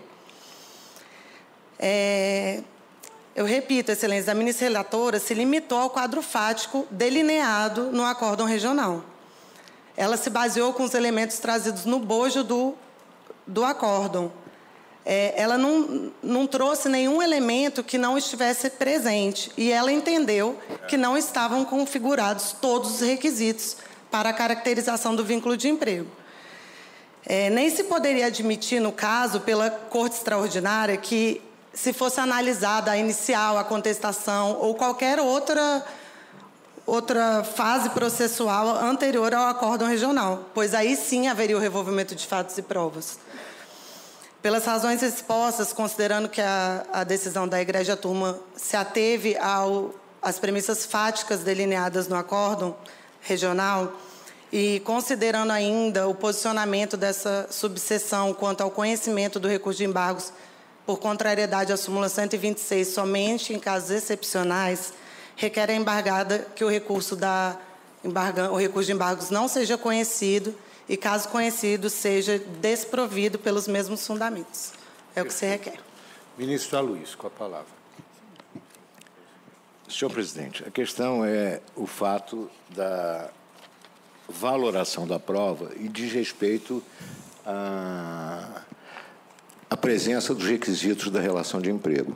Trata-se de um empregado que trabalhou durante um tempo razoável com o vínculo de empregatício reconhecido e a tese do Tribunal Regional é que, embora a carteira de trabalho e a rescisão do contrato de trabalho tenha se dado numa época tal, ele continuou prestando serviços. E aí nós discutimos até no conhecimento do agravo. Se a tese firmada pelo Tribunal Regional era exaustiva ao dizer que o salário era pago, que foi demonstrada o pagamento mensal e sucessivo do salário mediante extrato bancário. E não foi só essa a conclusão que fez o Tribunal Regional, de modo a entender que havia a continuidade na prestação de serviços como empregado fora, porque, além desse fato do pagamento mensal e sucessivo de valor que foi considerado salário por força da análise do Tribunal Regional, diz expressamente que outros meios de prova serviram para esse desiderato, ou seja, de entender presentes os requisitos do artigo 3º da CLT. E, por essa razão, entendeu o Tribunal Regional por enquadrá-lo como empregado. O que faz a turma? Dá provimento ao recurso por entender que não estão presentes os requisitos da relação de emprego. Então, me parece que houve uma incursão indevida na prova para valorá-la de modo diverso.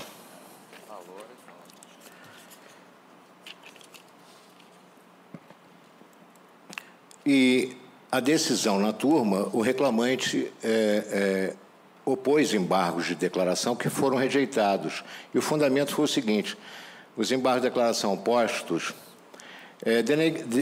Deneguei seguimento aos embargos apresentados pela reclamante sobre os fundamentos a seguir expostos. A reclamante interpõe embargos, isso daí são os embargos de declaração da decisão que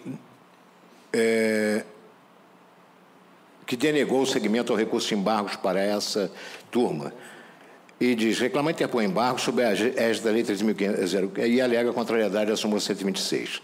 No caso, a oitava turma consignou, ainda que se considere que os depósitos realizados na conta do Decujus, com origem não identificada, comprovem o caráter oneroso da alegada relação, não há nos autos elementos fáticos que permitam concluir que foram supridos os demais requisitos do artigo 3º da CLT. Não constato contrariedade à súmula 126, porquanto a oitava turma, ao decidir, não reexaminou os fatos e provas, apenas deu enquadramento jurídico diverso ao caso, de acordo com os dados registrados no acórdão regional.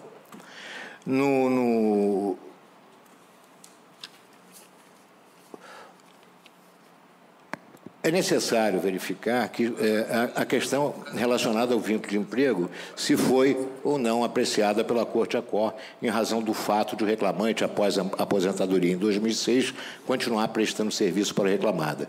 Definiu a decisão regional que o autor se desincumbiu do ônus da prova pela demonstração de que a reclamada continuou a depositar valores na conta do empregado até maio de 2010, além de afirmar que o empregado foi incluído no seguro de saúde coletivo na condição de funcionário ativo até o seu falecimento, além de outros meios de prova que serviram para a caracterização do vínculo. Então, me parece que contraria a súmula 126 eu imiscuir na res in judicio deducta para concluir que não havia outro meio de prova a demonstrar a presença dos requisitos do artigo 3º. Por isso que o meu voto é no sentido de conhecer, por contrariedade à súmula 126, e, no mérito, prover para restabelecer a decisão regional. Perfeito. Pergunto se há divergência. Senhor presidente, só para lembrar que essa matéria foi muito debatida no agravo, né? E, por maioria, foi provido o agravo para julgar os embargos na linha do voto do ministro Aloysio. Só para lembrar que foi bastante debatido por nós todos aqui. Eu lembro, eu vou registrar voto vencido, não só aqui por questão de ser... entender que não cabe à SDI o controle de legalidade das decisões das turmas, mas também, revendo o que foi o meu voto, eu só ressalvei no agravo, porque peguei um trechinho aqui da decisão regional que dizia o seguinte: pelo que se depreende das provas colhidas, o Decujus foi aposentado, mas continuou prestando serviços. Então, foi a conclusão do regional. Só que o próprio regional coloca os fundamentos, 3 fundamentos, para chegar à conclusão de que haveria vínculo de emprego. Primeiro fundamento, continuou havendo pagamento de salário.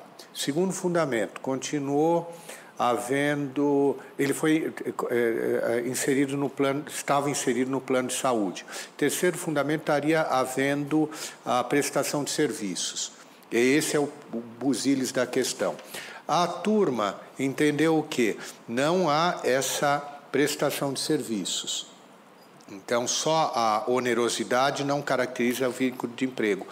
A única prova indicada textualmente na decisão diz o seguinte: após a testemunha indicada pela reclamada, a única, que após a sua saída por aposentadoria em 2006, o reclamante não mais trabalhou internamente, que não sabe se o reclamante possa ter prestado serviço da sua residência. Tá? Caso concreto, não trabalhou mais internamente, não sei se trabalhou teletrabalho. Então, eu não vejo aqui a turma olhando para a prova concreta transcrita no acórdão regional, chegou à conclusão. Eu não posso afirmar que havia trabalho, né? Havia os outros elementos, não havia a prestação de serviço, por isso que reverteu a decisão. Então, por esse fundamento, eu vou ficar com a decisão da 8ª turma e registro que se decidiu por maioria vencido o ministro Ives Gandra, que negava provimento aos embargos, melhor, que não conhecia por contrariedade à súmula 126, e aí o não conhecer e o prover está tudo junto. E junto o voto vencido ao pé do acórdão. Vamos ao próximo. Relator excelentíssimo senhor ministro Aloysio Corrêa da Veiga. Agravo embargo sem recurso de revista 724 de 2011. Agravante Serviço Nacional de Aprendizagem Comercial, SENAC. Agravado João Rafael Randolfo. Então, com a palavra, ilustre relator, ministro Aloysio Corrêa da Veiga. Sou eu? Espera aí que eu estou vendo aqui, senhor presidente. É o 724.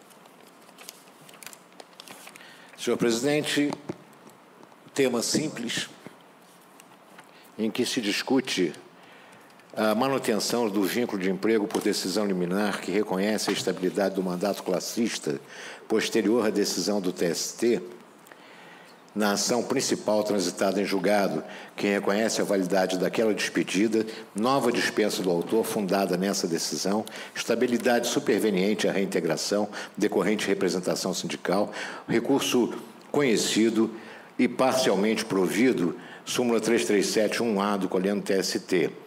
Eu estou negando provimento ao agravo, entendendo que a decisão não admite embargos quando opostos com indicação de arestos em que não consta a fonte oficial ou repositório oficial de publicação nos termos da 337-1. A pretensão de abertura de prazo para regularização do recurso para viabilizar a indicação da fonte oficial, viabilizar a indicação, não pode ser admitida porque o artigo 932 do Código de Processo tem por fim inibir a decisão surpresa e possibilitar a regularização de vícios formais decorrentes de pressupostos extrínsecos descumpridos. O prazo de 5 dias previsto no parágrafo 932 não alcança a pretensão de complementação de fundamentação do recurso. Precedente dessa colenda SDI que me leva a desprover o agravo. Pergunto se há divergência. Não havendo-se decidido, nós temos o voto do relator. Vamos ao próximo. Relator excelentíssimo senhor ministro Márcio Eurico. Agravo regimental em embargos em agravo e recurso de revista 210.000 de 2008. Agravante Fundação Vale do Rio Doce de Seguridade Social. Agravado Vale S.A. e Antônio Teixeira de Oliveira. Então, com a palavra, ilustre relator, ministro Márcio Eurico. Pois não, senhor presidente. Aqui um agravo regimental. O tema diz respeito à Valia, que é a Fundação Vale do Rio Doce Seguridade Social, diferenças de complementação de aposentadoria quanto aos índices de reajuste. Eu estou entendendo que houve demonstração aqui pela agravante da tempestividade dos embargos e o atendimento ao disposto no artigo 894, inciso 2 da CLT, o que impõe o destrancamento dos embargos. Estou dando provimento ao agravo regimental, senhor presidente. Perfeito. Pergunto se há divergência. Não havendo-se decidido, temos voto relator. Relator excelentíssimo senhor ministro João Oresta Lazen. Agravo embargo sem recurso de revista 155.700 de 2007. Agravante Bematec S.A. e agravado Alexandre Feira Nunes. Então, com a palavra, ilustre relator, ministro Dallazen. Senhor presidente, senhores ministros, trata-se de agravo regimental em que se busca, obviamente, destrancar recursos de embargos em face de decisão emanada da Igreja Sexta Turma. A Igreja Sexta Turma, mediante acordo da lavra da ministra Cátia, não conheceu integralmente o recurso de revista da reclamada. No que diz respeito particularmente ao tema diretor vice-presidente estatutário, suspensão do contrato de trabalho, súmula 269, o que assentou a turma? Consta no acórdão recorrido, diz a turma, que a posse do reclamante no órgão administrativo ocorreu apenas 2 meses após sua entrada na sociedade, sem alteração de suas atividades, em total afronta aos preceitos trabalhistas. E no que interessa aqui, portanto, não houve modificação substancial nas atividades do autor após ter passado a exercer o cargo de diretor estatutário, permanecendo a subordinação jurídica própria da relação de emprego, o que obsta a aplicação da súmula 269 no que se refere à suspensão do contrato de trabalho. A tese da embargante é a de que, e a turma, que poderia ter se limitado a esta fundamentação, prosseguiu dizendo, olha, neste contexto, a análise das alegações da reclamada de que não há subordinação implicaria revolvimento de fatos e provas, o que é vedado nessa instância extraordinária pela súmula 126. A meu sentir, invocou de forma infeliz a súmula 126. Aliás, é um aspecto que me preocupa no Tribunal Superior do Trabalho, a quantidade excessiva e imprópria com que nos louvamos da súmula 126 para o julgamento dos recursos de revista. Pois bem, invocou a súmula 126, diante disso vieram os embargos, a parte reclamada alega que a matéria não envolve fatos e provas, que o que se quer é o reconhecimento de contrariedade à súmula 269, segundo a qual o empregado eleito para ocupar cargo de diretor tem o respectivo contrato de trabalho suspenso, não se computando o tempo de serviço desse período, salvo se permanecer a subordinação jurídica inerente à relação de emprego. Eu sustento, senhores ministros, que, embora assista a razão ao ilustre e combativo advogado da reclamada, no que sustenta que a matéria não tem nada de revolvimento de fatos e provas, sustento que o acórdão, tal como proferido, ele não contraria a súmula 269, na medida em que, como visto, afirma expressamente que permaneceu a subordinação jurídica própria da relação de emprego para efeito de não deferir, não se justificar a suspensão do contrato de trabalho. De modo que eu não diviso data vênia a contrariedade à súmula 269. E, por outro lado, os arestos trazidos à colação não são específicos, porque partem exatamente da premissa em contrário. Da premissa em contrário. Exatamente a de que não houve permanência de subordinação do diretor estatutário. De modo que, em conclusão, eu nego o provimento ao agravo regimental, louvando a combatividade e o esforço do ilustre advogado da reclamada. Pergunto se há alguma divergência. Não havendo-se decidido, nós temos voto relator. Vamos ao próximo. Relatores. Não tem sustentação oral em agravo. Relator, excelentíssimo senhor ministro Aloísio Corrêa da Veiga. Embargos declaratórios, embargos em recurso de revista 207 de 2011. Embargante Petrobras Distribuidora S.A., embargar Ministério Público do Trabalho da 15ª Região. Então, com a palavra, ilustre relator, ministro Luiz Corrêa da Veiga. Senhor presidente, eu acolho os embargos para prestar esclarecimentos sem imprimir qualquer efeito modificativo. Deixa eu ver só, um segundinho só. Um segundo, esse é o 2007. Esse aqui é a questão lá da abrangência, né, ministro Aloísio? Do artigo 16. Então, eu vou pedir vista regimental desse aqui. Então, vista regimental, embargos de declaração não tem... Não é só uma questão material? Não, mas é que não tem sustentação, não se pode nem ir para a tribuna. Então, eu fico com vista regimental desse processo. Relator, excelentíssimo senhor ministro Márcio Eurico. Embargos declaratórios em agravo regimental, embargos 244.100 de 98. Embargante Gilson Moura, embargado Paulo Danilo Glória e Graciano Cardoso Silva. Então, com a palavra, o ilustre relator, ministro Márcio Eurico. Pois não, senhor presidente. Eu não verifiquei aqui, não vislumbrei os defeitos apontados aqui no acordo pelo ilustre embargante, por isso estou rejeitando os embargos de declaração e, porque não há aqueles vícios, estou condenando o executado, o embargante, ao pagamento de multa prevista no artigo 1026, parágrafo 2º do CPC, de 1% do valor atualizado da causa. Perfeito. Senhor presidente, pela ordem. Quem pediu a palavra? Ministro Zé Roberto. Só um comentário, talvez é um erro material. Parece que é 2%, não agora, em vez de do novo. Não inferior a 2, é só uma, não é? Pela nova lei. Embaixo de declaração. Só para colaborar. Assim, então, a multa passa a 2%. Não é isso? Nós temos... É porque não, houve essa alteração. Embaixo de declaração, 1%, não? Não é agravo, não. É embargo de declaração. Embaixo de declaração. É em agravo, não é isso? Aqui é agravo. Não, aqui é embargos de declaração em agravo regimental.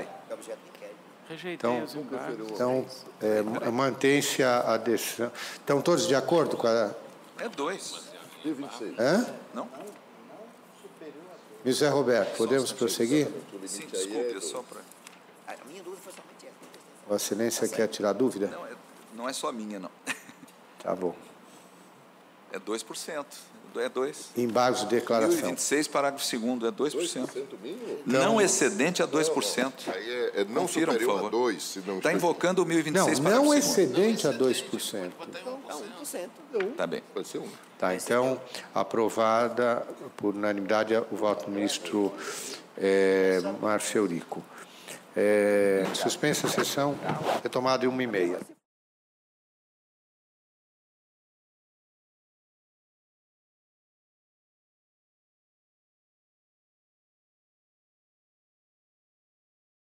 E o Sessão TST termina aqui. Lembrando que você pode acompanhar as notícias do Tribunal Superior do Trabalho em texto, áudio e vídeo pelo nosso aplicativo. Muito obrigada pela companhia e até o próximo Sessão TST.